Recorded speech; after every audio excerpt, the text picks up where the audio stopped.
हमारे यहाँ 2-3 दिनों से बारिश रुका हुआ है मित्रों। आज तीसरा दिन है, पानी नहीं गिरा है, चौथा दिन है कहना चाहिए। गिरा था बीच में, लेकिन अभी बारिश नहीं हुई है। तो बारिश की जो हरियाली है वो तो देखते ही बन रही है। हर पेड़ पौधे की एक अलग रौनक है, अलग शाइनिंग है। और इसमें एक जोड़ा में देखेंगे तो खूब अच्छी इसमें कलियाँ बन रही हैं। ये वाइट वाला है, देखिए सभी में कलियाँ बन रही हैं। इसमें मैं कुछ भी नहीं दी हूँ, जबकि 05234 या 0050 कुछ भी नहीं मिला है इनको। जो नीचे हमसे सब्जी वगैरह धोती हूँ, चावल दाल, बस उसी की पानी मैं यहाँ पे डाल देती हूँ सब्जियों के। तो ये उसी की वजह से देखिए ये पिंक वाला है, इसमें भी कलियाँ बनी हुई हैं और सभी पौधे अच्छे हैं। ये नीचे आज मैं अपने ग्राउंड गार्डन में हूँ। तो इस तरह से हमारे प्लांट चल रहे हैं और ये हमारे पास एक जाना पहचाना सा प्लांट है। आज हम इसी की चर्चा करेंगे। तो नमस्कार मित्रों, आपके अपने YouTube चैनल राधा कुंज में आप लोगों का पुनः स्वागत है। और आज हम बात करने वाले हैं इस खूबसूरत पत्तियों वाले प्लांट के विषय में। ये अपनी पत्तियों की खूबसूरती की वजह से जाना जाता है और हर गार्डनर की ये बहुत टॉप मतलब फेवरेट होता है। इसको हम अगर उनके टॉप लिस्ट में रखें उनकी पसंद के, तो ये लगभग मैं कहती हूँ कि ये पहले नंबर पे ही आएगा, क्योंकि ये लो मेंटेनेंस प्लांट है। इस पे कोई ज़्यादा मेहनत नहीं करनी है, कोई ज़्यादा इसको फर्टिलाइज़र नहीं चाहिए और ना ही इसको बहुत ज़्यादा धूप चाहिए। ये एक सेमी शेड लवर प्लांट है और इसकी खूबसूरत जो पत्तियाँ होती हैं यही इसकी समझिए कि खूबसूरती को बढ़ाती हैं और यही इस प्लांट की खास विशेषता भी है। इस प्लांट की यही विशेषता है कि इसकी खूबसूरत जो पत्तियां होती हैं ये बहुत ज़्यादा अट्रैक्ट करती हैं। आप जिसको भी देखिए, नया निकलता है वो तो बहुत ही सुंदर होता है और थोड़ा सा पुराना होते जाता है तो उसके कलर डल होते जाते हैं, जैसे देखेंगे तो मित्रों ये आप पहचान ही गए हैं ये कौन सा प्लांट है। जी हाँ, ये ड्रेसिना का प्लांट है। ये एक ड्रेसिना का पौधा है जो अपने खूबसूरत पत्तियों के कारण जाना जाता है और हर गार्डनर की ये पसंदीदा लिस्ट में शामिल होता है। हर कोई इसे लगाना पसंद करता है और लगभग हर गार्डनर के पास पाया भी जाता है। तो मित्रों ड्रेसिना के कई प्रकार होते हैं।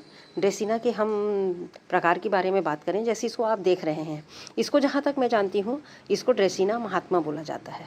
ये ड्रेसिना महात्मा के नाम से जाना जाता है ये जो प्लांट है। और इसकी बहुत सारी वेराइटीज़ आती हैं जो उस थोड़े थोड़े से नाम में फेड हैं। ये देखिए सॉन्ग ऑफ इंडिया है, ये भी ड्रेसिना का ही प्रकार है, ये भी ड्रेसिना में ही आता है। और ड्रेसिना के अंदर जाएंगे हम तो इसमें मार्जिनाटा ड्रेसिना आता है, इसी में पिंक स्टार आता है, इसी में रेड लीफ आता है और बहुत प्रकार से इसमें प्रकार आते हैं जो थोड़े थोड़े से वेरिएशन के कारण अलग अलग नामों से जाना जाता है। तो ये मेरे ग्राउंड गार्डन में है और यहाँ पर सीढ़ी वगैरह का है, तो यहीं पर मैं इसको साइड में रखती हूँ। इसको सेमी लाइट चाहिए, ये बहुत ज़्यादा सनलाइट का पौधा नहीं है। लाइट के बारे में बात करें, इसको बहुत ज़्यादा सनलाइट नहीं चाहिए दिन भर की। इसको हल्की सी ऐसे रोशनी जैसे अभी यहाँ पर आ रही है ऐसे ही रोशनी चाहिए, बस थोड़ा सा इस जगह पे रहता है ये, तो हल्का सा इसको रोशनी चाहिए होता है बस। और जहाँ कहीं छाया है और हल्का सा रोशनी आ रहा है वहाँ भी आप इसे लगाएंगे तो ये बहुत अच्छे से चलता है। मतलब सेमी शेड प्लांट है ये। सेमी शेड एरिया में आप रख देंगे, छाया भी रहे और हल्की से रोशनी और हवा आता जाता हो तो वहाँ पर ये बहुत अच्छे से चलता है। और इसके कई प्रकार हैं जिनके बारे में मैं आपको बताई, आप देखेंगे हर किसी के पास अलग अलग तरह से ये पाया जाता है। किसी में एकदम यहाँ पर पूरा गुलाबी रहेगा, फिर यहाँ पे सफ़ेद सफ़ेद की लाइनिंग रहेगी। यहाँ पर देखेंगे तो ये डार्क थोड़ा सा कलर है, लेकिन इसमें भी ग्रीन पिंक ऐसे कलर मिक्स रहते हैं और इसकी एजेस में ऐसे करके रेड लाइन बनी हुई है जिसके कारण ये बहुत ही खूबसूरत दिखता है। अब हम इसकी बात करें, इसको कैसे हम मल्टीप्लाई कर सकते हैं। तो इसको मल्टीप्लाई करना बहुत ही आसान है मित्रों। एक तो इसके बेबी पप्स निकलते हैं। सबसे पहले हम आपको बेबी पप्स दिखा देते हैं क्योंकि इसका आसान तरीका वही है। इसके आप जड़ों को देखेंगे तो इस तरह से बेबी पप्स निकले रहते हैं। ये सारे छोटे छोटे देखिए, ये हैं, ये बीच बीच में निकला हुआ है, ये है। पुराना प्लांट है ना काफ़ी सारे, अब ये कुछ मैच्योर हो गए हैं, निकले हैं वही मैच्योर हो गए हैं। ये देखिएगा तो इस तरह से बेबी प्लांट्स को आप यहाँ से अलग करेंगे तो देखिए सब में जड़ बना हुआ है। यहाँ से अलग कर देंगे, तोड़ के ये निकाल के इसको लगा देंगे तो ये लग जाएगा सारे ही। और तो और ये छोटे छोटे जो दिख रहे हैं ना आपको, ये भी लग जाएगा। तो इसको बेबी पप्स से इसको डिवाइड करना बहुत ही आसान है। आप एक पौधे से कई पौधे बना सकते हैं। दूसरा है इजी टू प्रोपोगेट, इसलिए भी है कि इसको कटिंग से भी आप लगा सकते हैं। अभी बारिश है, मानसून है, ये बेस्ट सीजन है। मानसून जो होता है किसी भी कटिंग को लगाने के लिए, किसी भी प्लांट का कितना भी हार्डी हो, आप उसे अभी लगा देंगे तो उसकी कटिंग लग जाती है। उसके कटिंग को लगाने में अभी कोई दिक्कत नहीं है, ये उसका फेवरेबल टाइम है। अभी हम कोई भी कटिंग लगाते हैं तो बहुत आसानी से लग जाता है। अब इसकी मैं दूसरी खासियत आपको जो बता रही हूँ, बेबी पप्स आपने देख लिया, उस पर हल्के से आपको जड़ भी दिखाई देंगे। ये देखिए, ये सारे जड़ हैं। अब यही जड़ मेच्योर स्टेम में भी होता है। देखिए, ये एकदम मेच्योर स्टेम है। ये एक हमारा पेन से भी थोड़ा सा मोटा है, मार्कर पेन आता है उस टाइप का है थोड़ा सा इसका अभी साइज। और इसमें आप रूट्स देखिए, ये सारे रूट्स हैं ये, और एकदम नरम है, अभी वाइट है, क्योंकि लगातार बारिश हो रही है ना, अभी सूख नहीं पाया है इस तरीके से। तो इस तरीके से ये प्लांट का ये जो रूट है वो है। तो देखिए मित्रों, ये बहुत ही आसानी से लगने वाला है। यहाँ पे सारे रूट्स आपको टॉप तक मिलेंगे इस तरीके से, लाइन से रूट निकले हुए हैं। और रूट कहाँ से निकले हैं? सभी इसके लीफ नोड से निकले हैं। जैसे ये लीफ है ना, ये लीफ हटाते हैं हम, सूख जाता है तो उसी लीफ नोड, ये लीफ नोड की लाइनें हैं। लाइनें आपको जो दिख रही हैं वो लीफ नोड्स की हैं। तो ये लीफ नोड जहाँ पे रहते हैं, जहाँ से लीव्स झड़ते हैं, उसी पर ये जड़ें बनती हैं। तो आप इसको 1 इंच के टुकड़े से भी ग्रो कर सकते हैं। जहाँ कहीं जड़ है, यदि जड़ नहीं है, अभी तो बरसात का है इसलिए आपको ये जड़ें मैं दिखा दे रही हूँ, ये आपको जड़ दिखा पा रही हूँ। और अगर बरसात नहीं होगा, मानसून होगा, तो इस पर कंटिन्यू पानी पड़ने की वजह से देखिए इस पर रूट्स आ गए हैं। लेकिन अगर कंटिन्यू बारिश नहीं है, मार्च अप्रैल का महीना है, मई का महीना है, ये कभी भी 12 मास आप इसको लगा सकते हैं। सिर्फ लगा करके छाया में रख दीजिए, ये प्लांट तैयार हो जाएगा। और अभी तो इतना आसान है कि इस कटिंग को आप फेंक देंगे ना, तो फेंक देंगे और ज़मीन थोड़ा सा मिल गया इसको तो भी ये लग जाता है। इतना इजी है इसको लगाना, और इसका जो प्रोपोगेशन है वो। और इसी में नहीं, केवल इस रूट में, इसी स्टेम में आपको जड़ नहीं दिख रहे हैं, आपको मैं दिखाऊं तो जो ऊपर एयर में है इस पर भी जड़ है। देखिए, यहाँ भी जड़ बनना शुरू हो गया है जो हवा में है। सिर्फ इसकी वजह यह है कि ये अभी पानी पड़ रहा है इस पर, अभी इनमें पानी पड़ रहा है कंटिन्यू, और गीला है, इस वजह से इन पे जड़ आ रहा है। उसके अलावा यहाँ भी आप देखिए, हर प्लांट में, हर स्टेम में आपको जड़ देखने को मिलेंगे, सब में जड़ आ रहे हैं। तो ये आसानी से इस तरीके से प्रोपोगेट हो जाता है। इसकी कटिंग भी बहुत आसानी से लगती है। तो यहाँ पर हम एक कटिंग लेकर के लगा के देखते हैं, और हम उसका आपको अपडेट भी दिखाएंगे।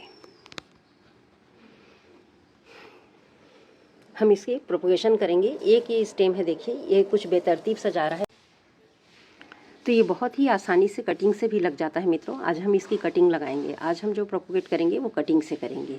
बेबी पप से तो आसान है निकाल करके लगाना। और ये जो प्लांट है, ये एक स्टिक इस तरफ चली गई है, देखिए ये बहुत ऊँचा हो गया है। और ये भी, ये जितना बूसी रहता है उतना सुंदर दिखता है।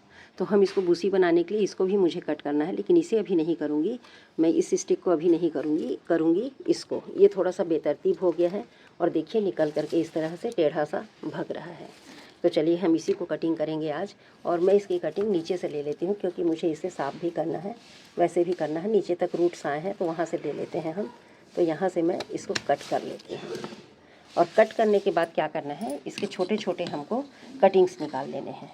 आप 2-2 इंच की कटिंग निकाल दिए, वहीं से प्लांट निकलेंगे तो सुंदर हो जाएगा। ये देखिए, इसमें रूट्स आए हुए हैं, इसी रूट्स को हम लेंगे। रूट्स मतलब लेंगे नहीं, जहाँ जहाँ कटिंग मिल जाएगा तो लग जाएगा। देखिए कंप्लीट रूट्स आया हुआ है, देखिए ऊपर तक, कहीं भी ऐसा नहीं है जहाँ पे इस पे आपको स्प्राउटिंग रूट ना दिखे, सब में रूट है। तो इसे हम 2-3 टुकड़ों में हम इसे लगाएंगे।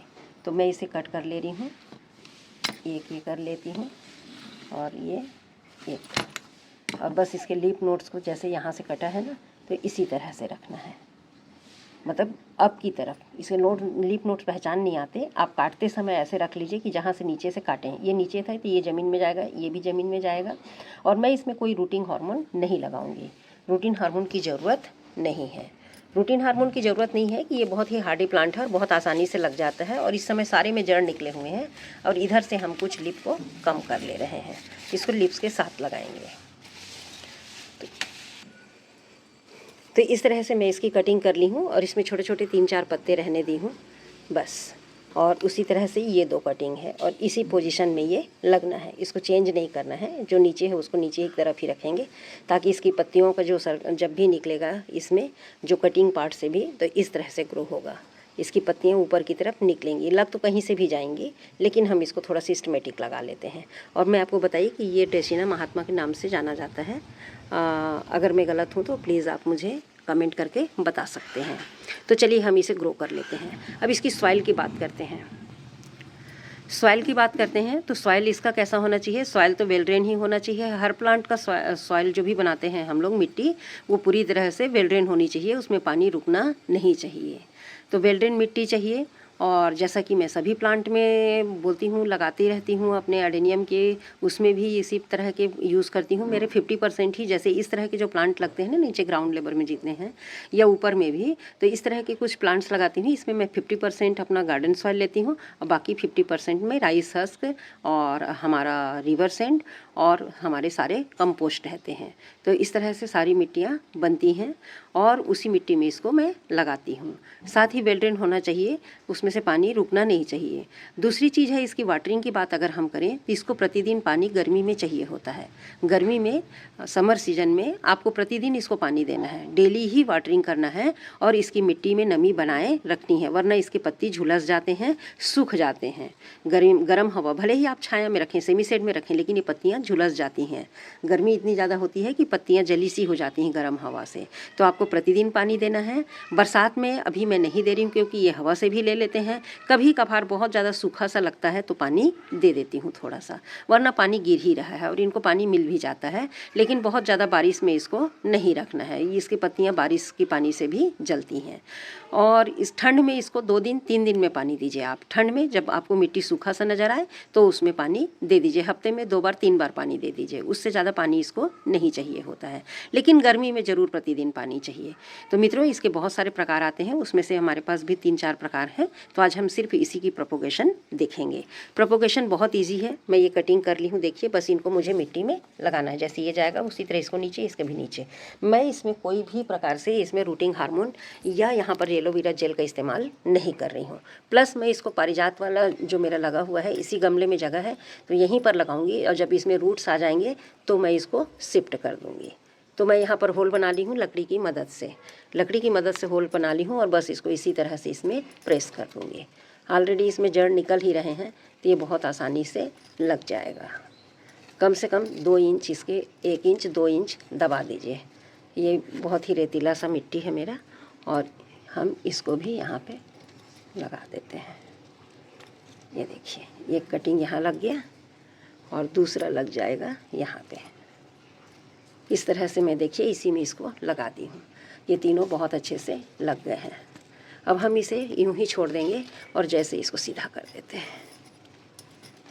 इसमें जड़ आ जाएंगे तो हम इसे दूसरे गमले में शिफ्ट कर देंगे। इसमें जड़ आने में 2 हफ्ता का टाइम लगता है मित्रों, बहुत जल्दी नहीं आता। गर्मी के दिनों में थोड़ा टाइम ले सकता है लेकिन तब भी जग जाता है। और अभी भी बरसात का दिन है और इसमें जड़ ऑलरेडी निकले हुए हैं तो जड़ जल्दी पकड़ लेंगे। लेकिन एक नॉर्मल टाइम यदि मैं बताऊँ तो वो 2 हफ्ते का 2 सप्ताह का टाइम लगता है। 2 हफ्ता टाइम लगता है, 15 दिन का। फिर इसमें बहुत आसानी से जड़ आ जाते हैं और आप इसे 1 महीने 2 महीने में शिफ्ट कर सकते हैं। जड़ तो आ जाता है 15 दिन में, लेकिन आप 15 दिन में ही तुरंत खोल करके उसको मत लगाइए। तो ये एक विधि है कटिंग से। बाकी जो बेबी पप से लगाना है वो एक मेथड है। दूसरा है, आप इसको पानी में भी डुबा करके रख सकते हैं तो भी इस तरह से जड़ आ जाता है, उसके बाद उसको लगा सकते हैं। तो जैसा आपको ईजी हो और जो भी आपके पास उपलब्ध हो उस हिसाब से आप इसे लगा सकते हैं। ये आसानी से पार्क में, पेट्रोल पंप के पास या कहीं साइड में, रोड साइड लगा हुआ मिल जाता है। वहाँ से आप 2-4 इंच का भी कटिंग पा जाते हैं, 4 इंच 6 इंच का, तो भी ये पौधा आपके यहाँ सर्वाइव कर लेगा लगाएंगे। तो बस मित्रों, आज की जानकारी यहीं तक। और वीडियो अगर अच्छी लगी हो, विषय आपको अच्छा लगा हो तो आप ज़रूर लाइक, शेयर और सब्सक्राइब करें। और वीडियो पर नए हैं तो सब्सक्राइब तो आप मुझे कर ही लें और कमेंट्स में बताएं कि आप और किस विषय पर जानकारी चाहते हैं। देखिए, सभी तरह के अलग अलग प्लांट्स लगे हुए हैं और सबकी अपनी अपनी रिक्वायरमेंट होती है और उसके हिसाब से ही हमारे प्लांट्स सर्वाइव करते हैं। तो धन्यवाद मित्रों, वीडियो को यहाँ तक देखने के लिए।